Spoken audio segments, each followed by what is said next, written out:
A tribe of horse archers nobody in the civilized world had ever heard of rode out of the grasslands and shattered one of history's great superpowers, dragging its emperor off the battlefield in chains and forcing him to kneel face down in the dirt before their leader. These were the Seljuks. This single humiliation shook Christian Europe so badly that it directly triggered the Crusades, 2 centuries of holy war that reshaped the entire medieval world. The empire that accomplished this was, for a moment, the single most dominant power anywhere in the Middle East. And then, within a matter of decades, it didn't just decline. It tore itself apart, limb from limb, in a frenzy of internal violence. What killed the Seljuks was not the armoured knights of Europe. It was something far closer to home, a tradition of inheritance that taught every son, every brother, every nephew to draw his sword against his own blood the moment their father closed his eyes for the last time. In 1934, an archaeologist named Erich Schmidt began excavating the ruins of Rai, once one of the great cities of the Seljuk world, in what is now Iran. Beneath layers of gold coins and exquisite ceramics, his team found something else entirely: thick layers of ash, the unmistakable signature of a city burned to the ground, not by any foreign invader, but by the Seljuks' own civil war. Secret letters written by Seljuk commanders reveal something historians rarely mention. Regional governors didn't just fail to unite against the Crusader invasion. Some of them actually hired Crusader soldiers as mercenaries, paying European knights to help slaughter their own Seljuk rivals in the endless scramble for power. In the 10th century, across the vast grasslands stretching through Central Asia, a confederation of nomadic peoples known as the Oghuz Turks lived a life built entirely around the horse, herding livestock across enormous distances, raiding neighboring tribes for wealth and prestige, and moving with the seasons in a rhythm that had sustained steppe life for countless generations before them. This was a world defined by mobility, by the bow and the saddle, by clan loyalty, and constant low-level conflict between rival groups competing for grazing land and plunder. Within this sprawling Oghuz confederation, a particular chieftain named Seljuk made a decision that would eventually reshape the political map of the entire Middle East. Rather than remaining subordinate within the broader Oghuz Federation, Seljuk broke away with his own following, leading his people on an independent migration southward, away from the open steppe and toward the settled, wealthy civilizations of the Islamic world that lay beyond the grassland's southern edge. What set Seljuk and his descendants apart from countless other steppe chieftains who had made similar southward migrations throughout history was a shrewd and consequential political calculation: the decision to convert to Sunni Islam. This was not merely a religious choice, but a masterstroke of practical strategy, transforming what might otherwise have been dismissed as just another band of pagan steppe raiders into legitimate participants within the complex political and religious world of the Islamic Middle East, a world where religious identity carried enormous weight in determining who could claim authority, who could recruit allies, and who could be trusted by the established powers already governing the region. Armed with this newfound religious legitimacy, Seljuk's people began offering their considerable military skills as mercenaries in service to the established Arab and Persian dynasties that dominated the Middle East at the time. This arrangement proved doubly valuable. It provided immediate income and territory for the growing Seljuk following, while simultaneously offering an invaluable education in the sophisticated statecraft, administrative systems, and large-scale military organization of the very civilizations whose territory the Seljuks would eventually come to dominate in their own right. A slow but deliberate apprenticeship in empire that would pay extraordinary dividends within just a few generations. The steppe world Seljuk and his followers left behind operated according to a set of political and social principles fundamentally different from the settled agricultural civilizations they were about to encounter and, eventually, come to dominate. Steppe society organized itself around extended kinship networks and personal loyalty to charismatic military leaders, rather than around fixed territorial boundaries or formal bureaucratic institutions, a set of assumptions about how power and legitimacy actually worked that the Seljuks would carry with them, largely unchanged, into their new environment among the settled, bureaucratically sophisticated societies of the Middle East. This cultural mismatch between steppe political traditions and settled imperial governance would prove, across the following century and a half, to be one of the single most consequential and ultimately destructive tensions running throughout the entire history of the empire the Seljuks were about to build. The specific mechanics of Seljuk's original break from the broader Oghuz Confederation remain somewhat obscured by the limited and often contradictory nature of surviving historical sources from this early formative period. What can be established with reasonable confidence is that this founding chieftain commanded sufficient personal prestige and military capability to convince a meaningful portion of the broader Oghuz population to follow him on an independent, uncertain migration southward, a decision that required genuine courage and charismatic leadership, given the substantial risks involved in abandoning the relative security of established tribal confederation membership for the uncertain prospects awaiting a smaller, independent group entering unfamiliar and potentially hostile territory. The specific historical context of the broader Islamic world during this period of Seljuk emergence deserves attention, since it created particularly favorable conditions for an ambitious, militarily capable new power to establish itself. The once unified Abbasid Caliphate, which had dominated the Islamic world for centuries, had by this point fragmented considerably, with real political and military power increasingly dispersed among various regional dynasties,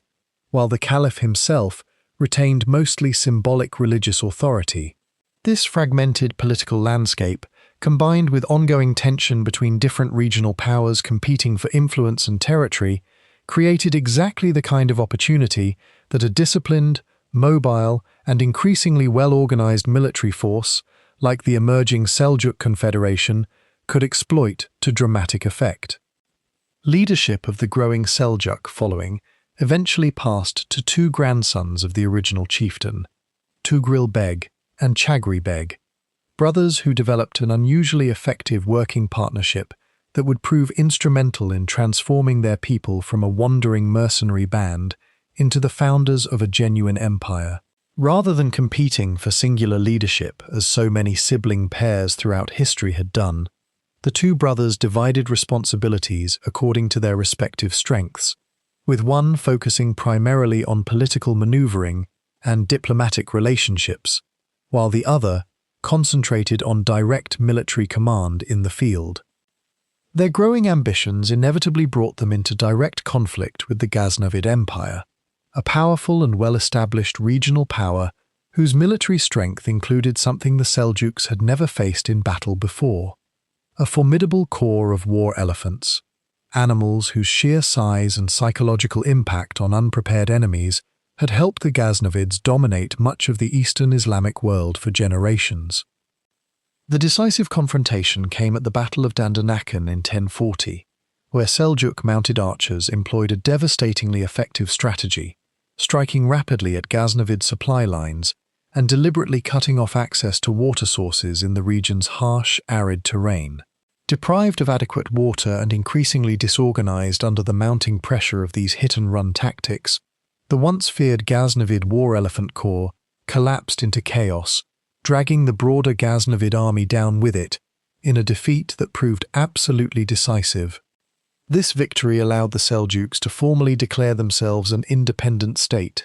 no longer merely mercenaries serving other powers, but genuine rulers commanding their own territory and their own destiny. Tugril continued pressing westward, and in 1055, his forces captured the great city of Baghdad itself, seat of the Abbasid Caliphate, and one of the most important cities in the entire Islamic world. In recognition of this achievement, and in a calculated bid to secure continued Seljuk military protection, the Abbasid Caliph formally granted Tugril the title of Sultan, meaning that, in the span of just a few decades, a small band of steppe mercenaries had transformed themselves into the recognized military and political masters of the Middle East's most important religious and political center.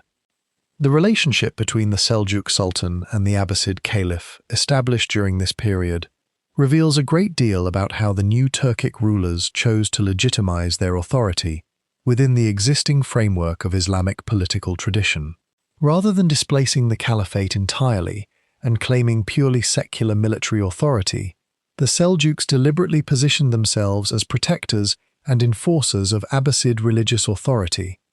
a division of power in which the caliph retained symbolic and religious primacy, while the sultan wielded actual military and political control, an arrangement that provided the Seljuks with invaluable religious legitimacy among the broader Muslim population, while allowing them genuine freedom of action in matters of governance and warfare. A pragmatic compromise that would characterize Seljuk statecraft for generations to come. The partnership between Tugril and Chagri Beg also established an important, if ultimately unstable, precedent for how the emerging Seljuk state might handle the perpetual challenge of shared leadership among multiple capable brothers. Their relatively successful division of political and military responsibilities during these formative early decades demonstrated that cooperative rather than competitive sibling rule was, at least theoretically, possible within the broader Seljuk political tradition. Yet this early success would prove to be something of a historical anomaly rather than an established, replicable pattern, as subsequent generations of Seljuk princes would repeatedly fail to replicate this same cooperative dynamic, instead descending into precisely the kind of destructive fraternal conflict that Tugril and Chagri Beg had, through some combination of personal temperament and fortunate circumstance, largely managed to avoid during their own formative partnership. The capture of Baghdad in 1055 also carried religious and symbolic significance, extending well beyond its immediate practical implications for Seljuk territorial control. Baghdad had served for centuries as the intellectual and religious heart of the Sunni Islamic world, and Tugril's entry into the city, presented carefully as a mission to protect the Abbasid Caliph from various rival factional threats rather than as a hostile conquest, allowed the Seljuks to position themselves from the very outset as legitimate defenders and champions of orthodox Sunni Islam rather than as foreign conquerors imposing unwelcome outside rule,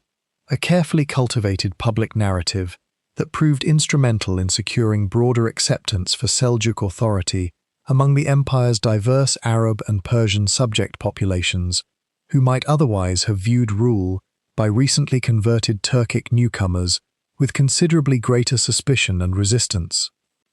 In 1064, leadership passed to Alp Arslan, whose very name meant heroic lion, a nephew of Tugril, who inherited a rapidly expanding but still fundamentally unstable state, built on the shifting loyalties of numerous independent-minded Turkic tribal commanders,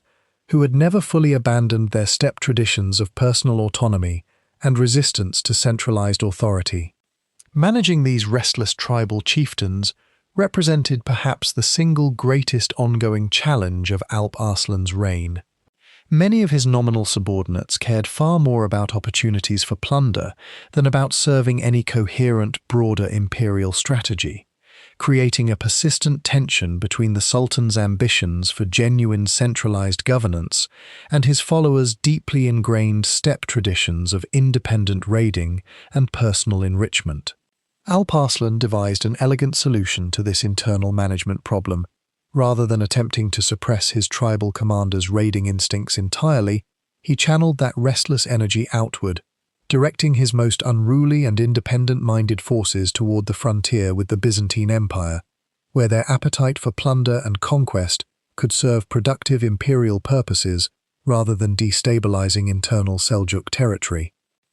During this same period, Alp Arslan came to rely increasingly on the counsel of a brilliant Persian administrator named Nizam al-Mulk, a figure whose deep knowledge of sophisticated Persian administrative traditions would prove absolutely essential in transforming the Seljuk state from a loose military confederation into something resembling a genuine, functioning empire capable of sustained governance rather than mere conquest. Seljuk forces pushed steadily into Armenia and Georgia, expanding their influence into the strategically important Caucasus region, and this continued northwestward expansion inevitably brought escalating tension with the Byzantine Empire, whose own territorial interests in the region increasingly collided with Seljuk ambitions. Neither side fully grasped, in these early years of mounting friction, that they were marching steadily toward a confrontation that would fundamentally reshape the entire trajectory of medieval history. Nizam al-Mulk's growing influence during this period extended well beyond simple administrative advice into genuine strategic partnership with the Sultan himself. Recognizing that the empire's long-term survival required more than battlefield success alone,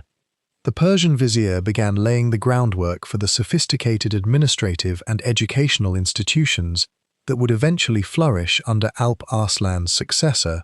planting the intellectual and bureaucratic seeds of what would become the empire's genuine golden age, even while the Sultan himself remained primarily focused on the immediate military challenges of consolidating and expanding Seljuk territory across an increasingly vast and diverse imperial domain.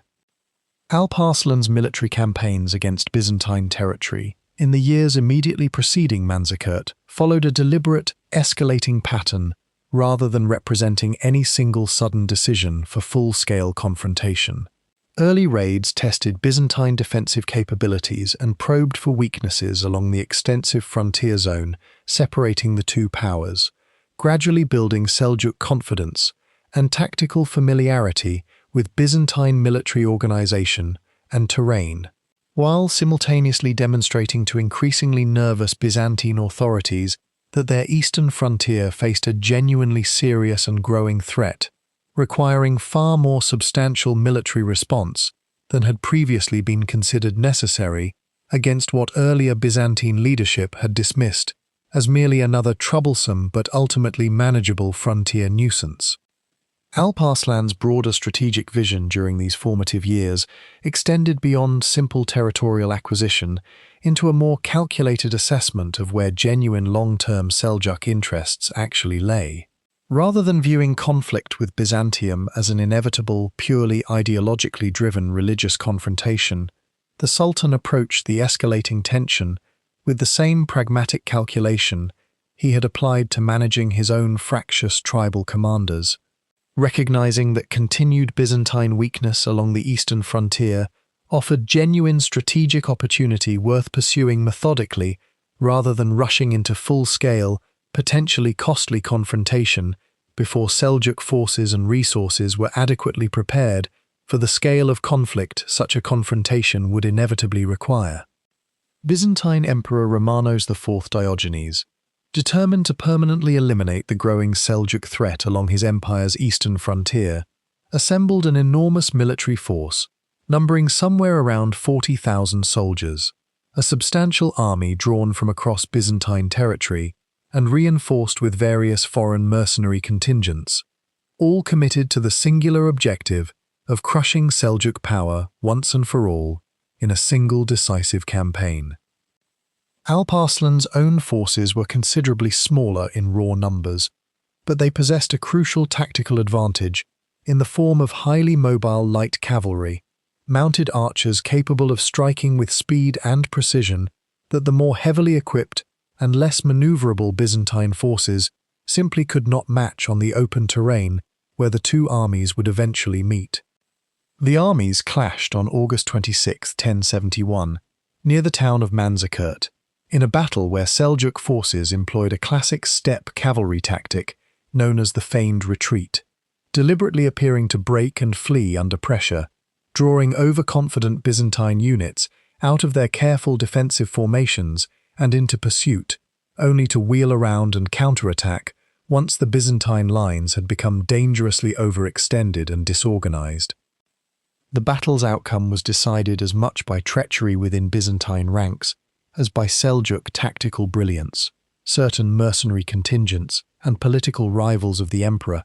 harboring their own separate agendas and grievances, deliberately withdrew from the battlefield at a critical moment, abandoning their emperor to face the Seljuk forces without the reinforcements he desperately needed. The result was catastrophic and unprecedented, Emperor Romanos IV himself was captured alive on the battlefield, marking the first time in recorded history that a reigning Byzantine emperor had ever been taken prisoner by Muslim forces, an almost unimaginable humiliation for an empire that had, for centuries, considered itself the unbroken continuation of Roman imperial authority and prestige. History remembers the exchange that reportedly followed with striking clarity. Alp Arslan, according to widely recounted historical tradition, placed his foot upon the neck of the defeated emperor and asked what Romanos would have done had their positions been reversed. The emperor's reported answer was blunt: he would have killed his captor without hesitation. Yet Alp Arslan chose a different path entirely, releasing Romanos and allowing him to return home unharmed, an act of calculated mercy that nonetheless represented an even deeper humiliation for Byzantine prestige than outright execution might have delivered, and one that left the gateway into Anatolia, the heartland that would one day become modern Turkey, standing permanently and irreversibly open. The consequences of Manzikert extended far beyond the immediate battlefield humiliation, fundamentally reshaping the demographic and political future of an entire region. In the years and decades immediately following this catastrophic Byzantine defeat, waves of Turkic tribesmen poured into Anatolia, largely unopposed, settling across territory that had remained under continuous Byzantine and, before that, Roman control for well over 1,000 years. This gradual but relentless demographic transformation, set in motion directly by the psychological and military shock of Manzikert, laid the essential groundwork for Anatolia's eventual transformation from a fundamentally Greek Christian territory into what would become, centuries later, the predominantly Turkish Muslim homeland recognized today as the modern nation of Turkey. The broader psychological impact of Manzikert across Christian Europe deserves recognition as arguably even more historically consequential than the battle's immediate military and territorial outcomes.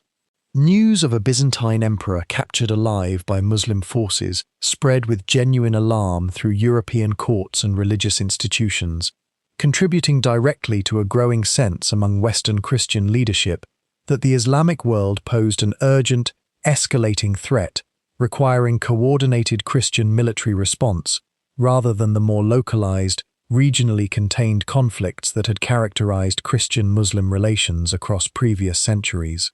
This shifting perception, building steadily across the roughly 2 decades separating Manzikert from Pope Urban II's eventual call for the First Crusade, helped create the ideological and political conditions that made mass European mobilization for holy war in the Middle East not just conceivable, but broadly appealing to a Western Christian population increasingly convinced that decisive military action had become genuinely necessary.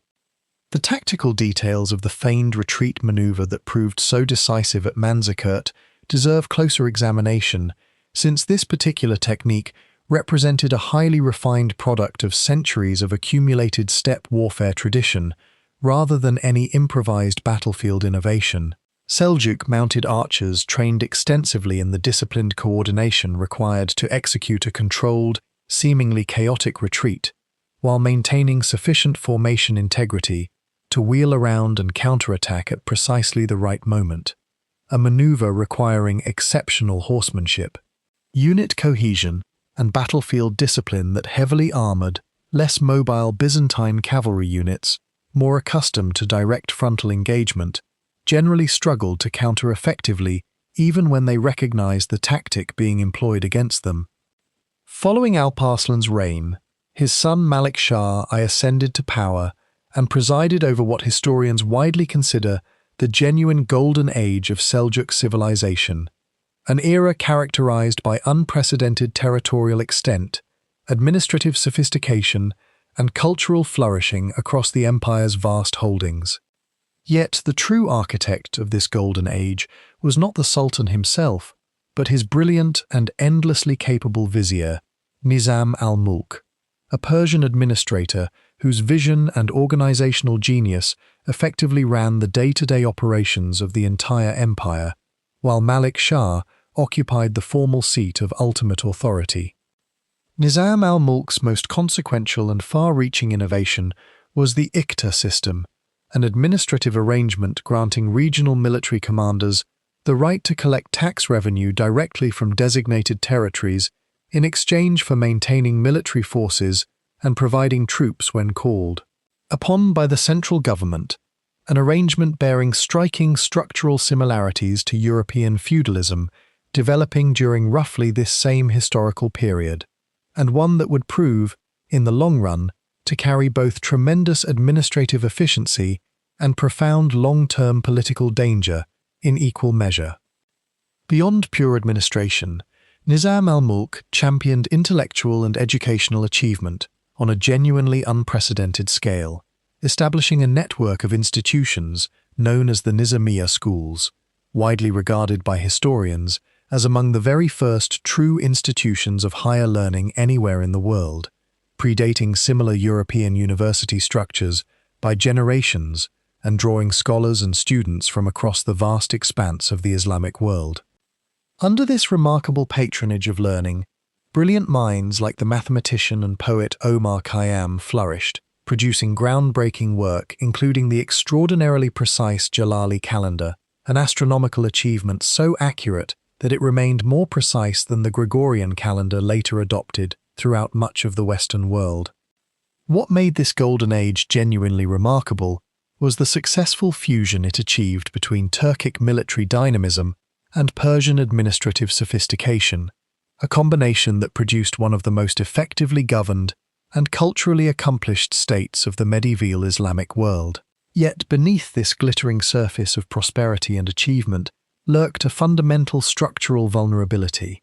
the empire's growing dependence on decentralized regional military commanders under the ICTA system was quietly planting the seeds of the very fragmentation that would eventually tear the entire imperial structure apart.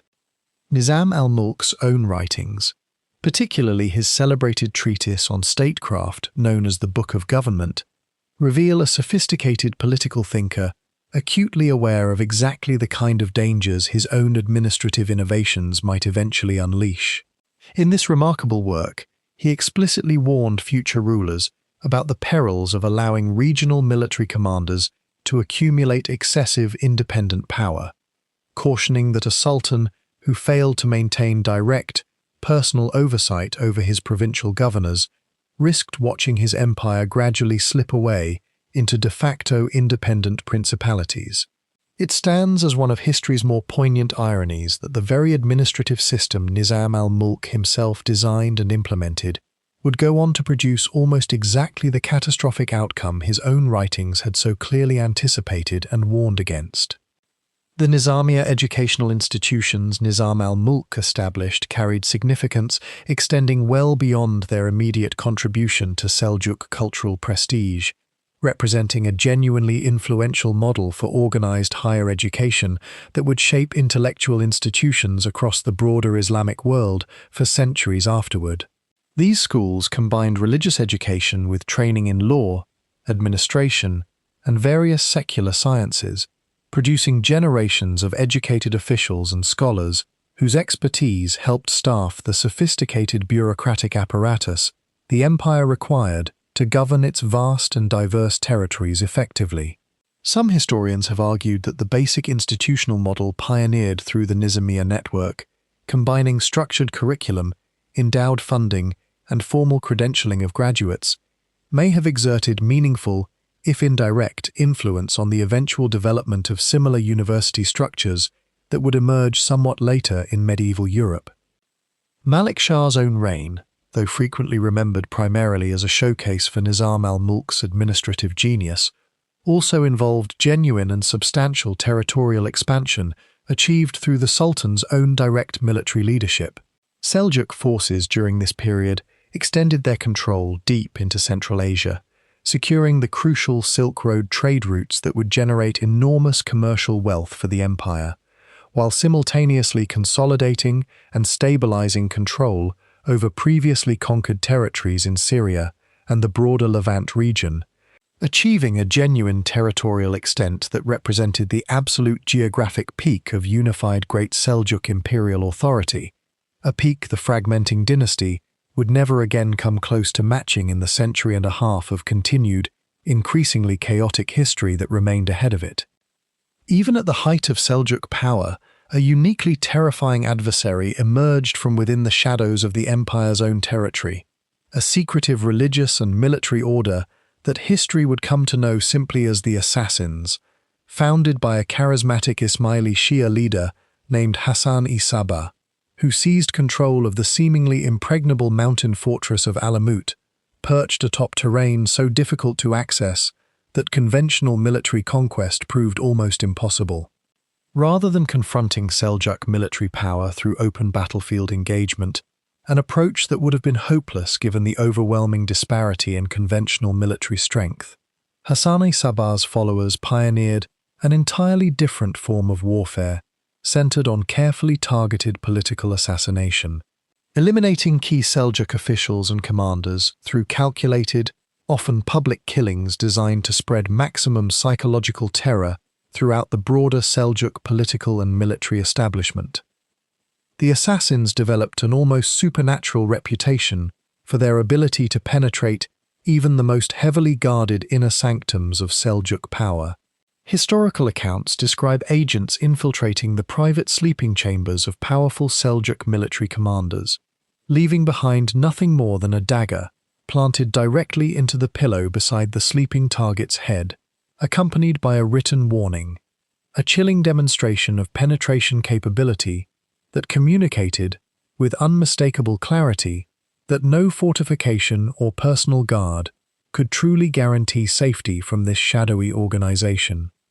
The most devastating single blow the assassins ever delivered against Seljuk stability came in 1092, when an agent disguised as a humble beggar or Sufi mystic managed to get close enough to Nizam al-Mulk, the empire's brilliant vizier and true architect of its golden age, to strike him down in a single, fatal assassination.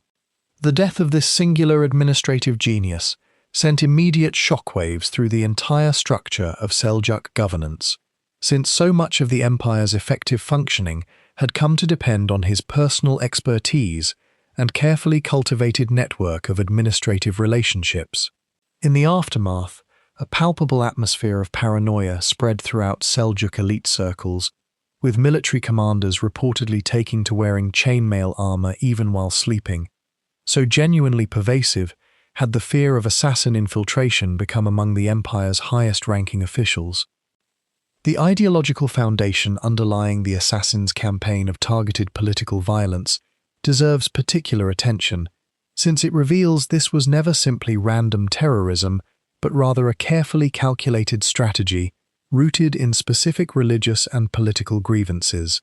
As adherents of a minority branch of Ismaili Shia Islam, Hassan-i Sabbah and his followers viewed the Sunni Seljuk establishment as illegitimate religious usurpers, and their systematic campaign of assassination targeted specifically those Seljuk officials and religious scholars who most actively worked to suppress and persecute Ismaili communities throughout the empire. This gave the assassins' campaign a coherent, sustained strategic logic extending across decades, rather than representing merely sporadic, opportunistic violence, and it explains why the organization proved so remarkably difficult for successive Seljuk rulers to fully eliminate, despite repeated military campaigns launched directly against their seemingly impregnable mountain strongholds. The fortress of Alamut itself deserves particular attention as a genuine feat of defensive engineering that helps explain why conventional Seljuk military approaches proved so consistently ineffective against this shadowy adversary. Perched atop a narrow, precipitous mountain ridge, accessible only via a single, easily defended pathway, the fortress could be supplied and reinforced far more easily than any besieging army could hope to maintain a prolonged siege against it, given the extreme logistical difficulty of sustaining large military forces in such remote, resource-poor terrain for the extended periods any successful siege would have required. This geographic advantage, combined with the broader network of similarly fortified mountain strongholds the assassins gradually established across the region, allowed Hassan I Sabbah's organization to survive and continue operating for well over a century and a half following its initial establishment,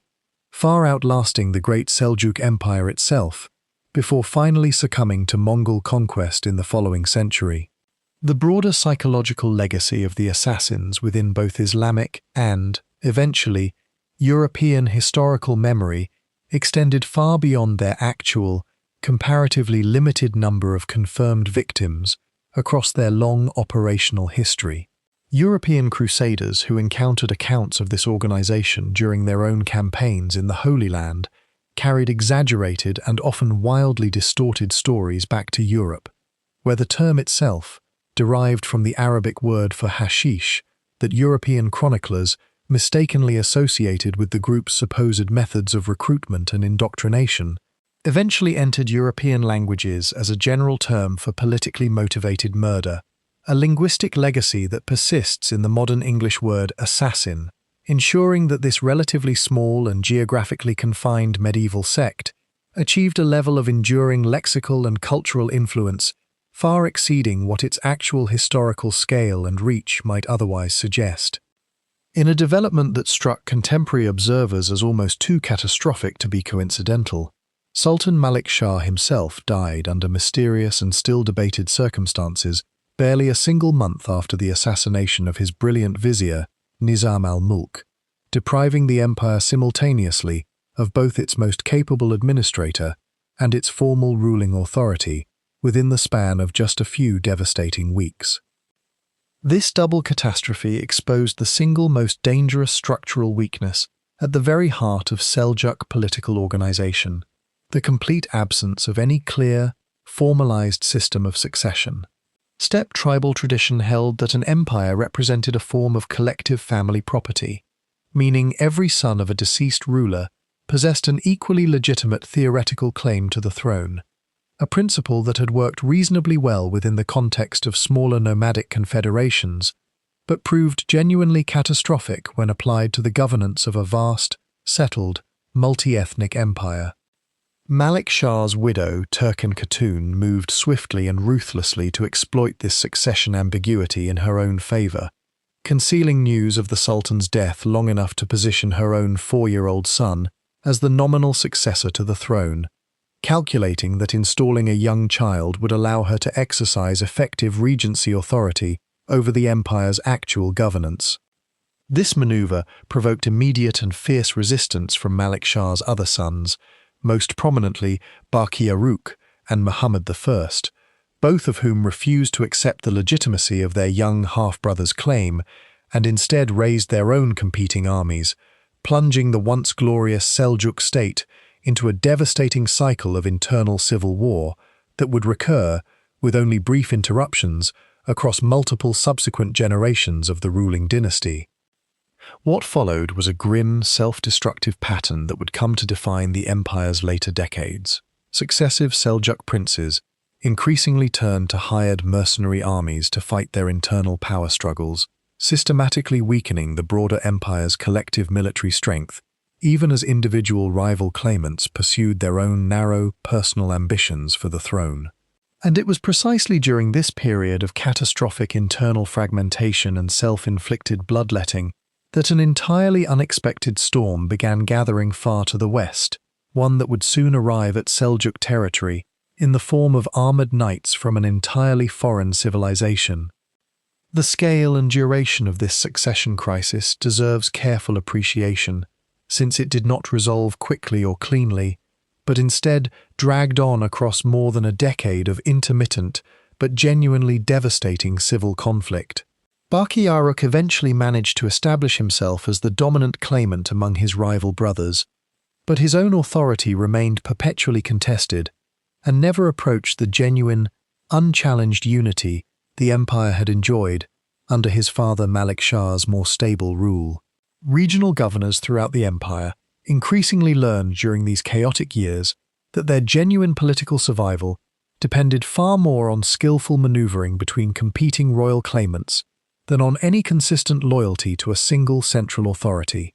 a lesson in political opportunism that would continue shaping Seljuk provincial administration for the remainder of the dynasty's troubled existence. Turkan Khatun's own political calculations during this succession crisis reflected a broader pattern of royal women exercising genuine, if often informally structured, political power within Seljuk court society, a phenomenon that would recur repeatedly throughout the empire's later history as successive succession disputes created recurring opportunities for ambitious mothers and wives to advance their own children's claims through political maneuvering and strategic alliance building behind the formal scenes of male military and political leadership. Far from representing a marginal or purely domestic role, women like Turkan Khatun demonstrated genuine sophistication in navigating the empire's complex factional politics, even as their interventions frequently exacerbated, rather than resolved, the underlying succession crises that plagued the dynasty across multiple generations. The mysterious circumstances surrounding Malik Shah's own sudden death, coming so soon after the assassination of his brilliant vizier, inevitably generated considerable speculation among contemporary chroniclers and continue to intrigue historians today. Some accounts suggest the Sultan may have succumbed to a sudden illness contracted during a hunting expedition, while other, more conspiratorial contemporary sources hinted at possible poisoning, potentially connected to the very same court intrigue and factional maneuvering that would soon erupt into open civil war among his surviving sons. Whatever the actual cause, the timing proved catastrophic for the empire's stability, removing both its administrative genius and its formal ruling authority within the span of a single devastating month, leaving a power vacuum that competing royal factions would spend the following decade violently attempting to fill. In 1095, Pope Urban II delivered a passionate call for holy war, urging Christian Europe to launch a military campaign to reclaim Jerusalem and protect Christian pilgrims from what papal propaganda characterized as brutal Seljuk mistreatment of Christian populations in the Holy Land, a call that would ignite the movement history remembers as the Crusades. Tens of thousands of European soldiers, many clad in the heavy armor that characterized Western European warfare of the period, began the long, difficult journey toward the Middle East in response to this papal appeal, representing a genuinely unprecedented mobilization of military manpower drawn from across the diverse political landscape of medieval Christian Europe. Kilij Arslan, the Seljuk ruler controlling Anatolia at the time these crusader forces began arriving, initially underestimated the seriousness of the threat facing him, having recently and rather easily defeated an earlier, poorly organized wave of crusader forces known to history as the People's Crusade, a largely undisciplined mass of peasant pilgrims that his professional Seljuk forces had crushed without significant difficulty.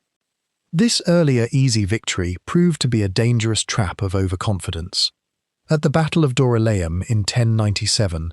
Kilij Arslan's forces encountered the far more disciplined and heavily armored professional crusader knights for the first time, and discovered to their genuine shock that their traditional mounted archer tactics, devastatingly effective against lighter armored opponents, simply could not penetrate the thick plate and mail armor that these European heavy cavalry forces wore into battle. Defeated and forced into retreat, Kilij Arslan was compelled to abandon the strategically vital city of Nicaea to the advancing crusader forces. Yet the fundamental explanation for continued crusader success across the following campaigns had far less to do with genuine European military superiority than popular Western historical narratives have traditionally suggested. The real, decisive factor was that Seljuk regional commanders remained far too consumed with fighting one another over territory and succession to ever mount the kind of unified, coordinated response that might have easily crushed the comparatively modest invading crusader force. In one particularly striking illustration of this catastrophic disunity, the Seljuk Sultan based in Baghdad reportedly allowed border territories to fall to advancing crusader forces quite deliberately, calculating that weakening his own frontier military commanders through battlefield losses served his own internal political interests better than actually defending Seljuk territory against the foreign invasion. The heavy armor disparity that so decisively favored Crusader forces at Dorylaeum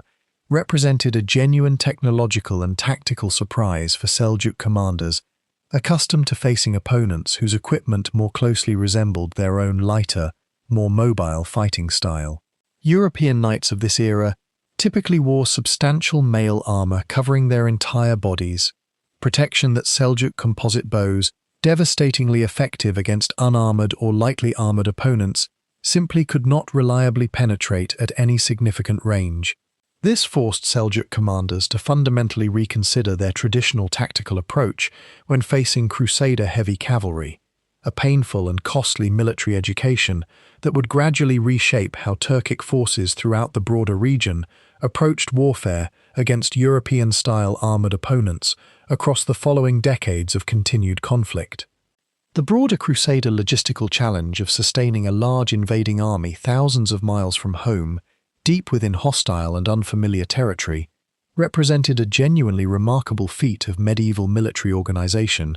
that historians have long recognized as at least as impressive as the campaign's actual battlefield achievements. Maintaining supply lines, securing adequate food and water for tens of thousands of soldiers and their horses, and coordinating between multiple independent noble contingents with their own separate leadership and often competing strategic priorities required a degree of sustained coordination that few medieval military expeditions of comparable scale and duration had previously attempted, let alone successfully sustained across the multiple years the actual First Crusade campaign ultimately required. The broader Islamic political response to the arrival of Crusader forces reveals a genuinely fragmented and often contradictory set of regional priorities that helps explain why unified resistance proved so consistently elusive throughout this critical early period. Various Seljuk successor rulers and rival Atabeg commanders across Syria and the broader Levant frequently viewed the Crusader presence as simply one more variable to be calculated into their own ongoing regional rivalries,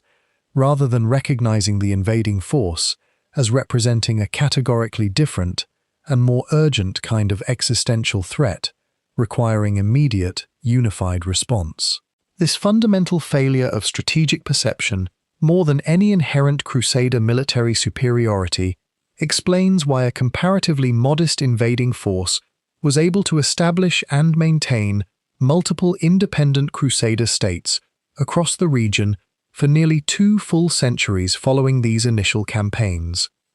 Crusader forces settled into a grueling, prolonged siege of the strategically vital city of Antioch across the winter of 1097 and into 1098, a campaign marked by severe hardship and starvation on both sides of the extended conflict, as the siege dragged on far longer than either party had originally anticipated. Yagisian, the Seljuk governor responsible for defending Antioch, repeatedly appealed to neighboring Seljuk commanders for reinforcement and assistance against the besieging Crusader army, but these desperate appeals for unified Muslim defense went largely unanswered, ignored by regional rivals more concerned with their own territorial ambitions than with the fate of a besieged fellow Seljuk stronghold. A relief force eventually was assembled under the command of a Seljuk commander named Kerboga, but this rescue effort arrived too late to prevent Antioch's fall, reaching the city only after Crusader forces had already successfully breached its defenses and seized control from within. The subsequent battle fought outside Antioch's walls between Kerboga's relief army and the now entrenched Crusader forces revealed the full extent of Seljuk political dysfunction in its most devastating form. Rival commanders within Kerboga's own coalition army, still nursing separate grievances and competing ambitions from the empire's ongoing internal conflicts, withdrew their forces from the battlefield at a critical moment, directly contributing to a total and humiliating Crusader victory. The Crusader campaign reached its horrific climax in 1099 with the fall of Jerusalem itself, an assault followed by a massacre of such brutal, indiscriminate scale that contemporary chronicles describe the city's streets literally running with blood, a humanitarian catastrophe that would leave lasting scars on the region's collective historical memory for centuries to come. Perhaps most damning of all, historical evidence reveals that certain Seljuk rulers in Syria, viewing the Crusader presence primarily through the narrow lens of their own ongoing rivalries with fellow Seljuk commanders, actually sent gifts and diplomatic overtures to the victorious Crusaders, seeking to forge alliances against their own Muslim rivals rather than uniting against the shared foreign threat. A devastating illustration of exactly how thoroughly the principle that a rival's enemy makes a natural friend had come to override any coherent, unified strategy for confronting the invading foreign power. The human cost of the Jerusalem massacre reverberated far beyond the immediate military and political consequences, embedding itself deeply within collective historical memory across the broader Islamic world for generations to come. Contemporary Arabic chronicles describe the systematic slaughter of the city's Muslim and Jewish populations alike, with some accounts suggesting that the killing continued for several days following the city's fall, an atrocity that later Muslim leaders, most notably Saladin decades afterward, would explicitly invoke when rallying broader Islamic support for eventual campaigns to reclaim the Holy City, meaning the psychological and propaganda impact of this single massacre continued shaping the broader trajectory of the Crusades and the Muslim response to them for the better part of an entire century following the actual event itself. The fall of Antioch specifically deserves recognition as a turning point that revealed just how thoroughly internal Seljuk political fragmentation had compromised even basic regional defensive coordination. Antioch represented one of the most strategically significant and heavily fortified cities in the entire region, and its successful defense should, under any reasonably unified Seljuk political structure, have been considered an absolute regional priority, warranting immediate and substantial reinforcement from every available neighboring Seljuk power. That such reinforcement never materialized in time, despite the city's obvious strategic importance and its governor's repeated, increasingly desperate appeals for assistance,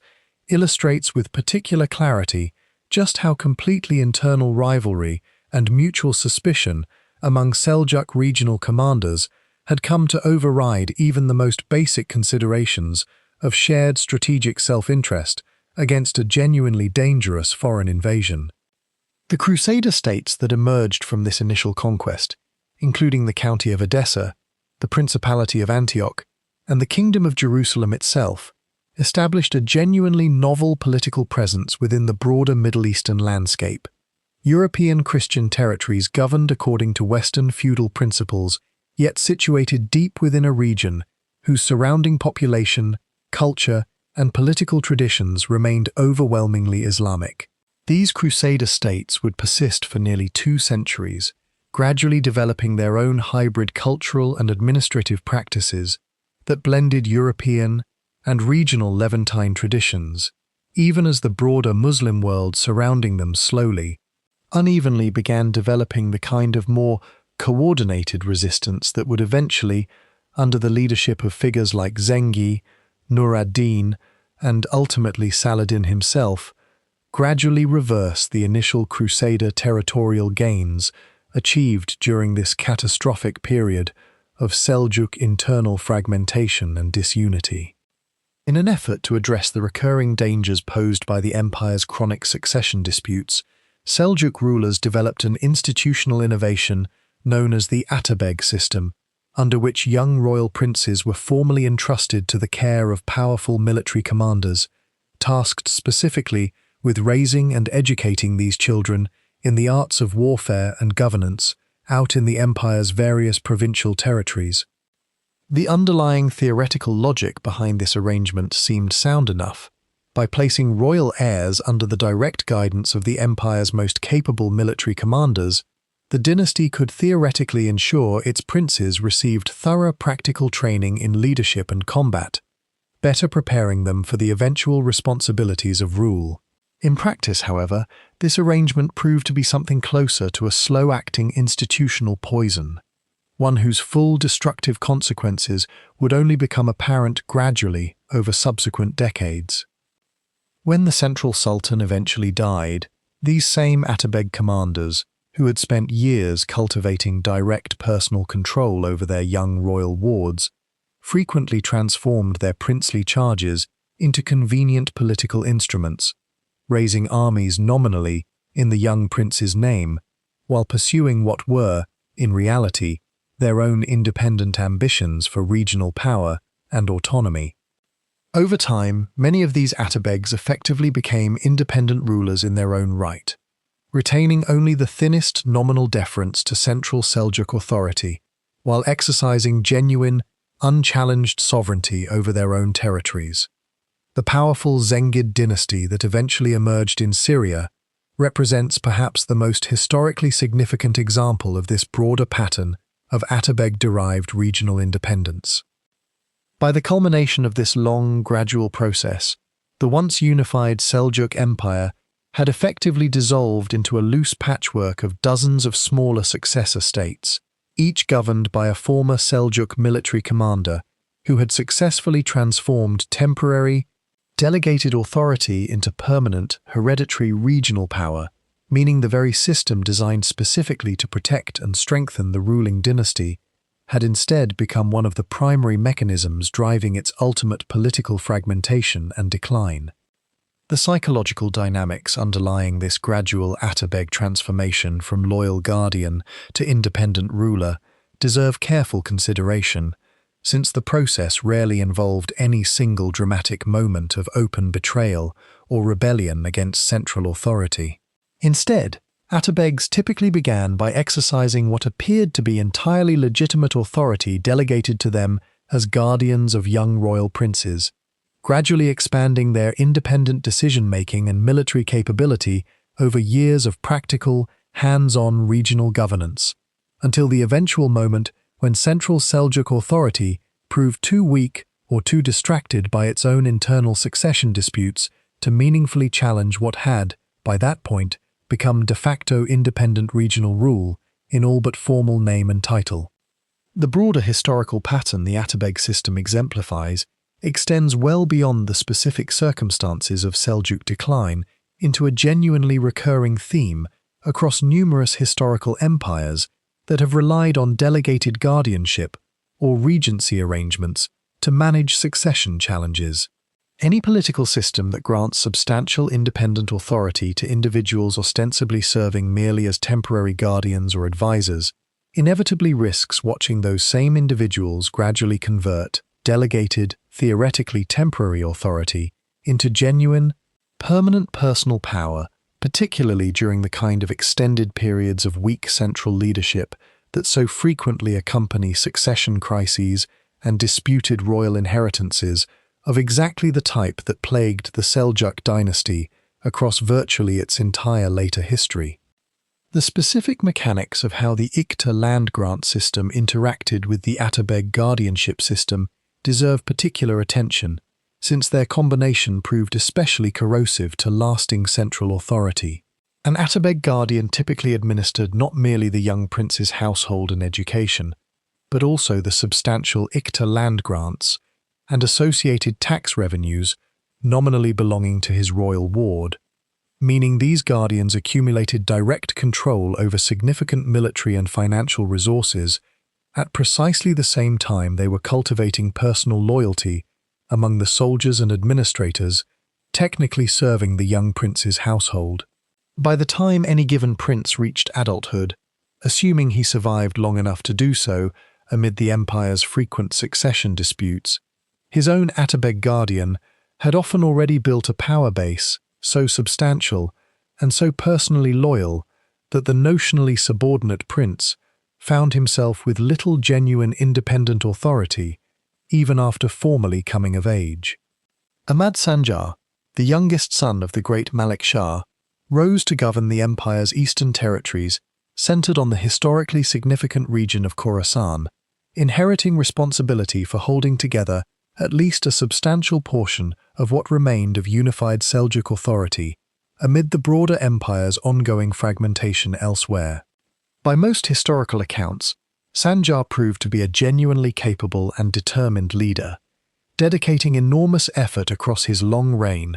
to reconstructing at least some meaningful degree of centralized Seljuk authority from the wreckage of decades of internal civil war and territorial fragmentation that had consumed the broader empire. Sanjar succeeded in governing his eastern territories for an impressive span of more than 40 years,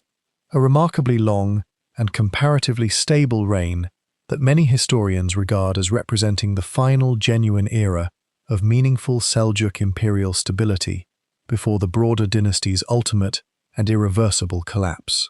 During this extended period of rule, Sanjar successfully suppressed a series of significant rebellions from rival regional powers, including the Ghaznavids and the Karakhanids, further consolidating his authority across the empire's remaining eastern territories through sustained and effective military campaigning. Yet for all his genuine accomplishments, Sanjar's practical authority never extended meaningfully beyond the empire's Persian and Central Asian heartland territories, never able to reassert any real control over the increasingly independent western regions of Syria and Anatolia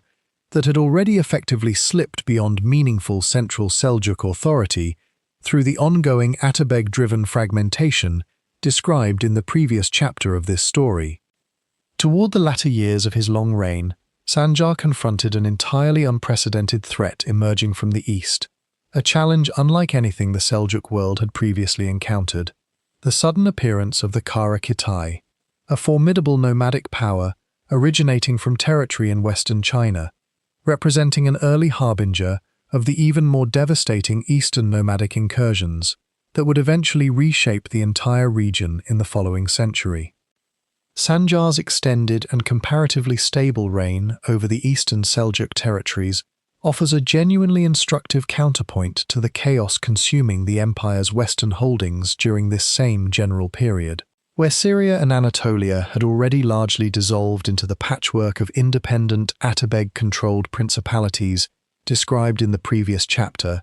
Sanjar's more concentrated territorial focus and sustained personal military engagement with his own regional commanders allowed him to maintain a genuinely functional, if increasingly limited, version of centralized Seljuk authority across Khorasan and the broader Central Asian heartland for decades longer than proved possible anywhere else within the empire's original, far more extensive territorial holdings.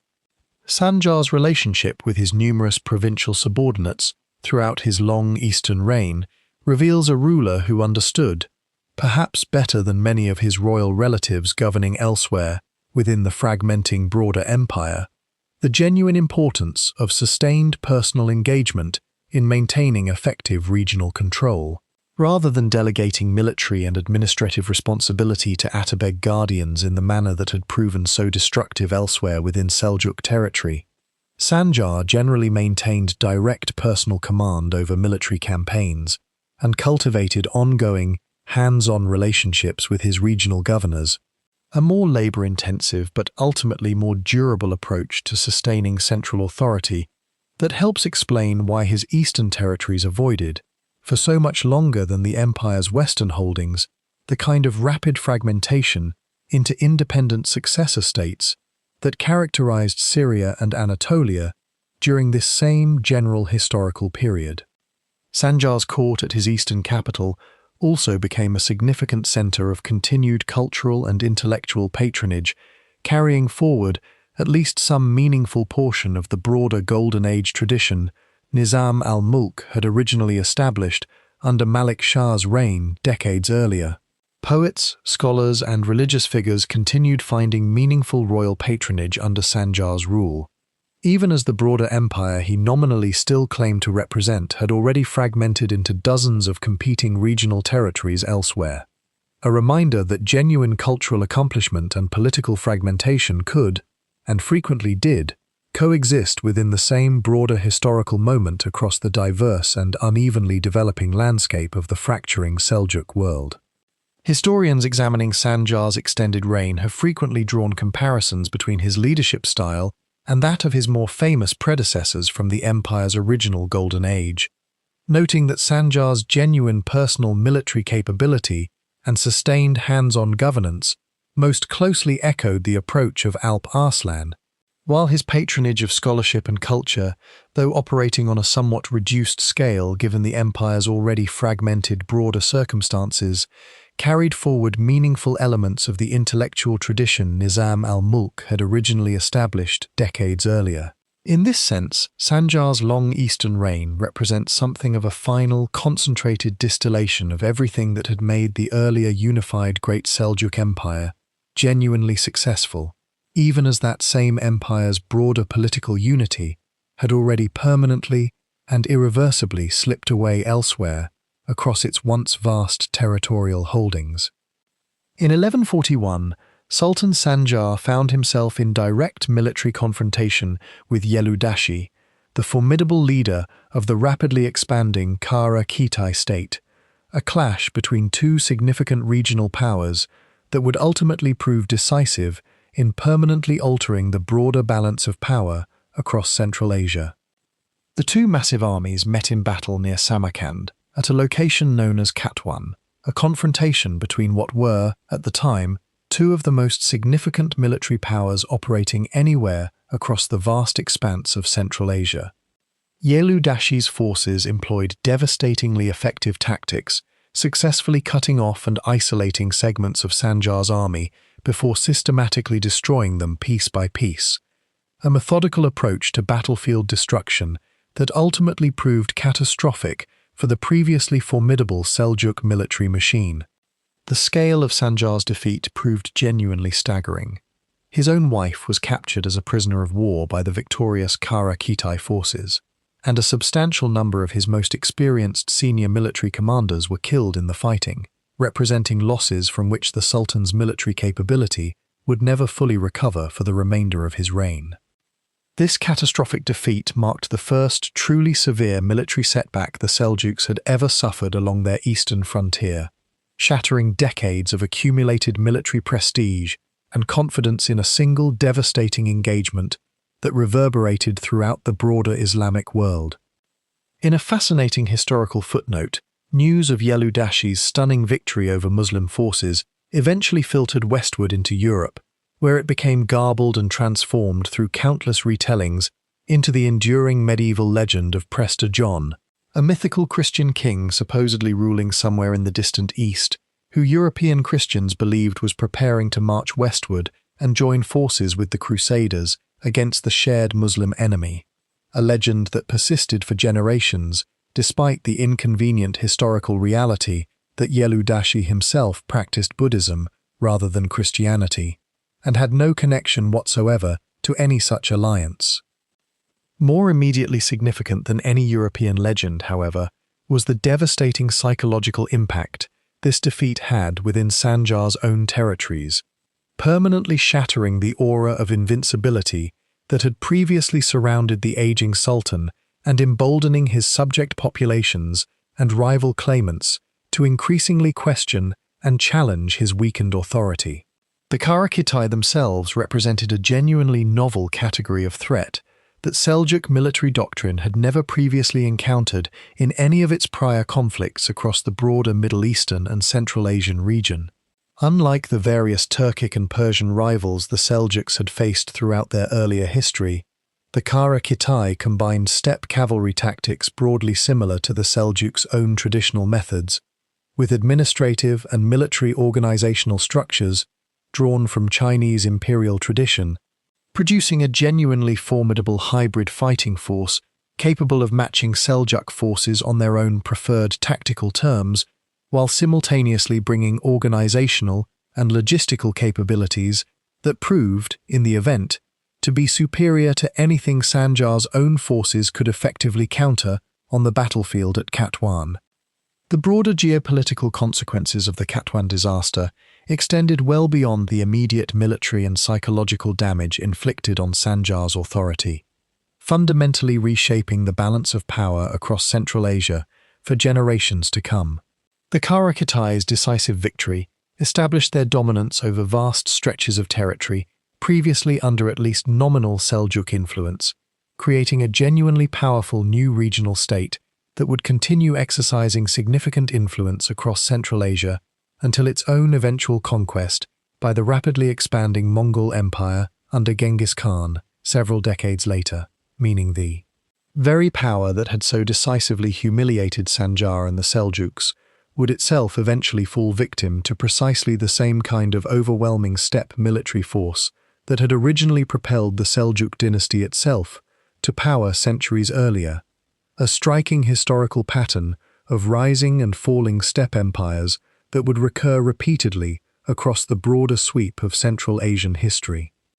The captured Seljuk commanders and the Sultan's own wife, taken prisoner during the chaos of the Katwan battlefield, represented losses extending well beyond their immediate personal and military significance, striking directly at the network of family alliances and personal loyalty relationships that had underpinned Sanjar's extended authority across his eastern territories for decades. In the political culture of the period, the capture of such high-status individuals carried significant symbolic weight beyond their practical military value, serving as visible, undeniable proof to Sanjar's subject populations and regional vassals that the Sultan's forces, and by extension his personal claim to divinely sanctioned military success, had suffered a defeat too severe and too public to be easily minimized or explained away through the usual court propaganda mechanisms available to a ruler managing a more modest, containable setback. Sanjar's diminished military prestige following the catastrophic defeat at Katwan created dangerous internal vulnerabilities, most significantly triggering open rebellion from the Oghuz Turks, the very same steppe people from whom the Seljuk dynasty itself had originally emerged generations earlier. This rebellion stemmed directly from mounting grievances over the increasingly burdensome taxation and administrative oppression these Oghuz communities experienced under continued central Seljuk governance, resentments that had been building steadily even before the military humiliation at Katwan further weakened Sanjar's capacity to maintain effective control over his own restless subject populations. In 1153, an aging Sanjar personally led a military expedition intended to suppress this growing Oghuz rebellion, only to suffer a catastrophic and thoroughly humiliating defeat at the hands of forces drawn from his own dynasty's ancestral steppe origins. In a development that stunned the broader Islamic world, the once magnificent Sultan Sanjar was captured alive by the very Oghuz tribal forces he had marched out to subdue, an almost unimaginable reversal of fortune for a ruler who had, for decades, represented the last significant bastion of genuine Seljuk imperial authority. What followed represents one of medieval history's more genuinely bizarre and tragic historical episodes.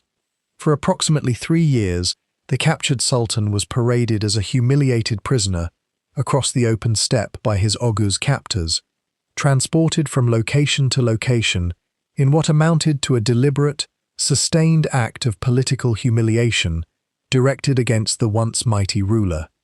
Sanjar finally managed to escape captivity in 1156, but the physical and psychological toll of his prolonged, humiliating imprisonment had left him a broken figure, his health severely deteriorated, and his spirit thoroughly crushed by the experience. He died the following year in 1157, and with his death, the great Seljuk Empire, at least as any kind of genuinely unified political entity, effectively ceased to exist as a meaningful historical reality. The bitter historical irony embedded within this final chapter of Sanjar's reign deserves particular emphasis. The very steppe warrior tradition that had originally propelled the Seljuk dynasty to power generations earlier ultimately proved to be the direct instrument of the dynasty's own final, humiliating collapse. The Oghuz Turks who captured and humiliated Sanjar were, quite literally, the same broader steppe confederation from which Seljuk himself had originally broken away to found his dynasty over a century earlier, meaning the empire's founding people and its final, fatal internal enemy were one and the same population, separated only by generations of divergent historical development and increasingly bitter grievances over taxation and treatment under centralized Seljuk rule.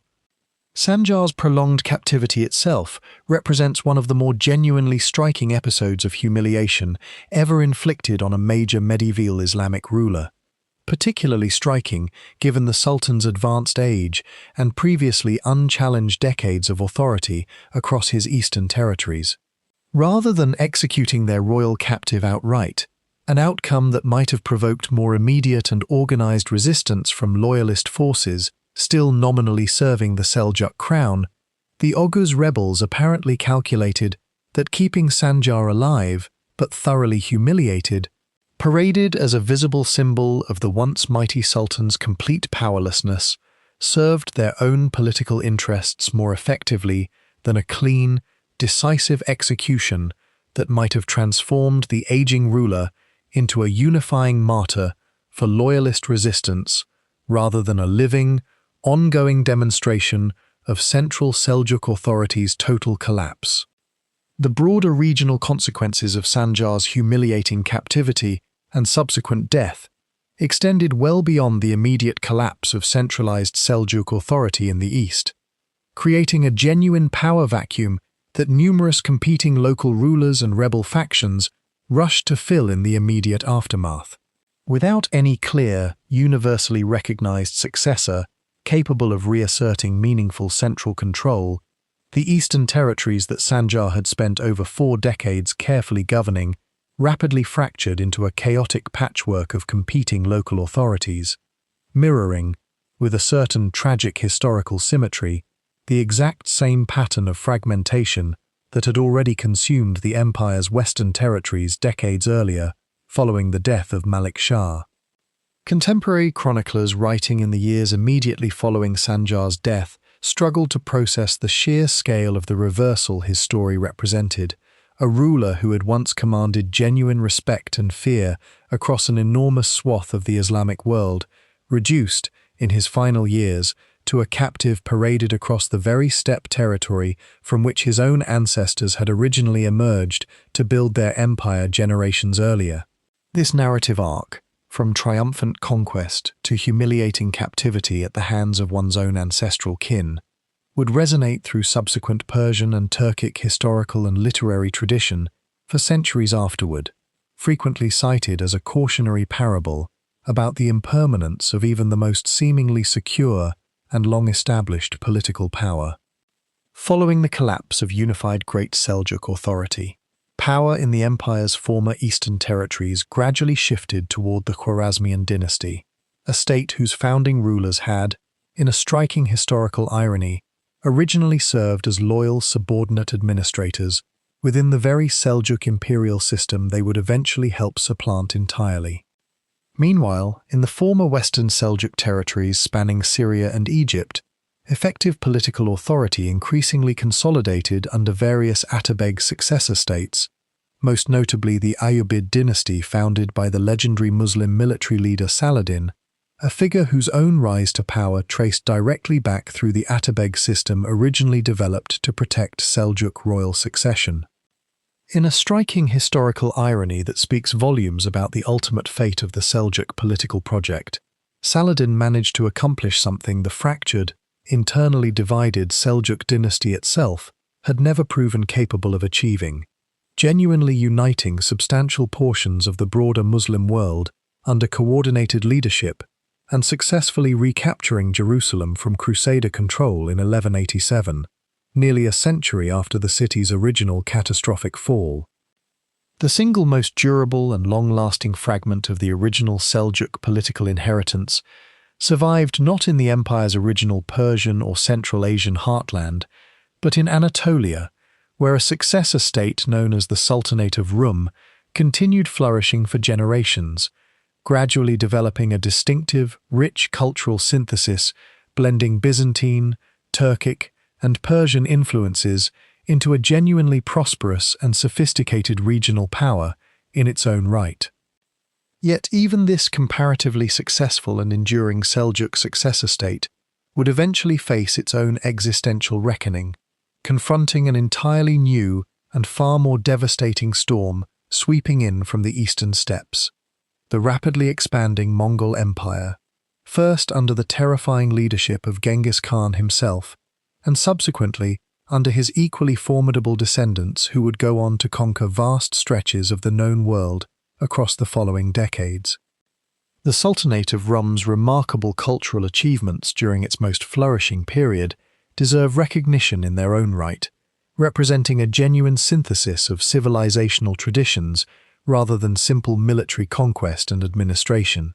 This successor state became home to significant figures, including the celebrated mystic poet Rumi, whose profound spiritual writings would go on to achieve enduring influence across the broader Islamic world and, in later centuries, throughout the Western world as well. The distinctive architectural and artistic traditions that flourished under Rum Seljuk patronage similarly blended Byzantine, Persian, and Turkic influences into something genuinely new, a physical and cultural embodiment of exactly the kind of civilizational fusion that had characterized the broader Seljuk project since its earliest days, combining Turkic military power with Persian administrative sophistication. The Khwarezmian dynasty's rise from subordinate Seljuk administrators to independent regional masters followed a trajectory strikingly similar to the broader Atabeg pattern described earlier in this story, illustrating once again just how consistently the Seljuk imperial system tended to generate its own eventual successor states through exactly the same mechanisms of delegated regional authority, gradually transforming into genuine independence. Within a few short decades of achieving full independence from any meaningful Seljuk oversight, the Khwarezmian state itself grew into a formidable regional power, controlling vast territories across Central Asia and Persia, before ultimately suffering an even more catastrophic and total destruction than the Seljuks themselves had experienced, crushed almost completely by the devastating Mongol invasions that would sweep through the region in the early 13th century. The Sultanate of Rum's ultimate encounter with Mongol military power at the Battle of Kurza Dağ in 1243 marked a decisive turning point that permanently ended this successor state status as an independent regional power, forcing its rulers into vassalage under Mongol overlordship, even as they retained nominal local authority over Anatolian territory for several more decades following this crushing defeat. This gradual weakening of centralized Rum Seljuk authority, under sustained Mongol pressure, rather than any single dramatic collapse, created exactly the kind of prolonged political fragmentation and power vacuum across Anatolia that would eventually allow numerous small competing Turkic principalities to emerge across the region, setting the stage for the eventual rise of one particular small frontier principality that would, within a few generations, grow into the mighty Ottoman Empire. The final ruler, widely recognized as representing genuine continuity with the original Great Seljuk dynastic line, a figure named Togrul III, met his end in battle against Khwarezmian forces in 1194, his severed head reportedly sent to Baghdad as grim, final confirmation that the once mighty Great Seljuk imperial project had reached its definitive historical conclusion. The first great lesson this remarkable historical arc offers concerns the fundamental relationship between financial and military structure within any lasting state. The empire's heavy reliance on the decentralized Iqta land grant system for maintaining military forces meant the central government itself never possessed a genuinely independent, directly loyal standing army sufficient to enforce its own authority, effectively leaving successive sultans perpetually dependent on and ultimately hostage to the very regional military commanders their own administrative system had empowered. The second crucial lesson concerns the catastrophic danger embedded within unclear succession traditions. The complete absence of any clearly defined, universally accepted rule of royal inheritance, combined with the deeply flawed Atabeg guardian system originally designed to address this very problem, together functioned as a genuinely self-destructive mechanism,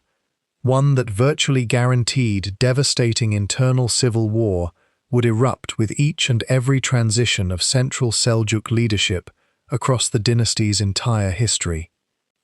Beyond these specific structural lessons, the Seljuk legacy carries enormous broader historical significance, as the decisive force that first brought substantial Turkic populations into the Middle East and, crucially, into Anatolia itself. The very territory that would eventually become the modern nation of Turkey. Without this original Seljuk migration and conquest, the entire subsequent trajectory of Turkish national history and identity would have been fundamentally different, if it had developed at all in anything resembling its actual historical form. Finally, the gradual weakening of Seljuk authority in Anatolia under sustained Mongol pressure during the following century created precisely the kind of political vacuum and opportunity that allowed another, initially much smaller Turkic tribal group to eventually rise and fill the resulting power gap. A rising power history would come to know as the Ottomans, whose own subsequent 6th century imperial history represents, in many genuine respects, the direct historical continuation of exactly the kind of Turkic political and military tradition the Seljuks had first successfully established centuries earlier. The Seljuk Empire ultimately stands as a genuinely remarkable historical paradox, a civilization that broke down one of history's most formidable doors, single-handedly triggering 2 centuries of religious warfare between Christian Europe and the Islamic world through their stunning defeat of Byzantine imperial power. Yet a civilization that, in the final accounting of its own long historical arc, was destroyed not by the swords of any foreign enemy, but overwhelmingly by the swords of their own brothers, their own sons, and their own closest blood relations. There is a final, sobering pattern worth recognizing across this entire remarkable historical arc, one that extends well beyond the specific details of Seljuk history into a broader truth about the nature of empire itself. Time and again throughout recorded history, states built primarily through the personal military charisma and battlefield success of a single founding generation have proven extraordinarily difficult to translate into durable, lasting institutions capable of surviving that founding generation's inevitable passing. The Seljuks conquered with breathtaking speed and battlefield brilliance, transforming themselves within a single lifetime from obscure steppe mercenaries into masters of the Islamic world's most important cities. But conquest, however spectacular, has never by itself been sufficient to guarantee genuine institutional permanence, and the Seljuk story stands as one of history's most vivid illustrations of exactly that hard, recurring lesson. Modern historians examining the broader arc of Seljuk history increasingly emphasize an important corrective to older, more simplistic narratives that frame the dynasty's story purely as one of decline and failure following its initial golden age. In reality, the various successor states and cultural traditions that emerged from the original Great Seljuk Empire's fragmentation, from the Sultanate of Rum in Anatolia to the Zengid and Ayyubid dynasties in Syria and Egypt, each carried forward and further developed important elements of the broader Seljuk political, administrative, and cultural legacy, meaning the empire's formal political collapse in 1194 represented far less of a clean historical ending than a complex, ongoing transformation and redistribution of Seljuk civilizational influence across multiple successor states that would continue shaping the broader Middle Eastern and Anatolian world for generations, and in some meaningful respects, centuries, beyond the formal conclusion of Great Seljuk imperial authority itself.